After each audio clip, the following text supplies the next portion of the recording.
गुजरात में अखिल भारतीय विद्यार्थी परिषद सूरत महानगर ने Gujarat common admission service GCAS प्रवेश प्रक्रिया में व्यापक अनियमितताओं और छात्रों को होने वाली कठिनाइयों के खिलाफ बीर नर्मद दक्षिण गुजरात उच्च विश्वविद्यालय के कुलपति को एक आवेदन पत्र सौंपने के लिए जोरदार आंदोलन किया। मंत्री जी आए और 200 से ज्यादा छात्रों ने शिक्षा विभाग के खिलाफ प्रदर्शन किया और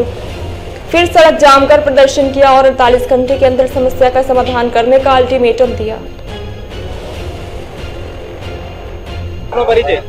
मनोज जैन, गुजरात प्रांत मीडिया सहसचिव अखिल भारतीय विद्यार्थी परिषद। आज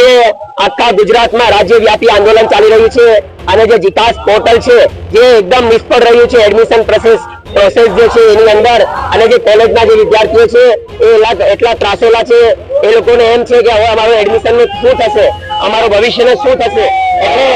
જે વિદ્યાર્થીઓ છે એ લોકોને જ્યાં સુધી એ લોકોને એડમિશન નહીં મળી જાય અને જે જીકાસ પોર્ટલ ની અંદર જે લોકો છે જે લોકોના લીધે આ બધી ધાંધલીઓ ચાલુ થઈ છે કે ડોનેશન નું જે પહેલા જે ચાલતો હતો ડોનેશન એ પાછું એ પ્રક્રિયા પાછી જો અંદર ને અંદર ચાલુ થઈ ગઈ છે તો આજે ત્રુટિઓ છે એ દૂર કરવા માટે અમે ગુજરાત સરકારને અલ્ટિમેટમ આપ્યું છે કે 48 કલાકની અંદર આના ઉપર કાર્યવાહી થાય,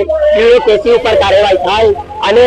જે સોલ્યુશન છે વિદ્યાર્થી સુધી પહોંચે, એ લોકોનો ન્યાય થાય, એ લોકોને એડમિશન મળે અને જો નહીં થશે તો 48 કલાક બાદ ઉગ્રમાં ઉગ્ર હજુ ઉગ્ર કરીશું, આજે તો ઉગ્ર છે હજુ ઉગ્ર કરીશું, એની સંપૂર્ણ જવાબદારી ગુજરાત સરકારની રહેશે।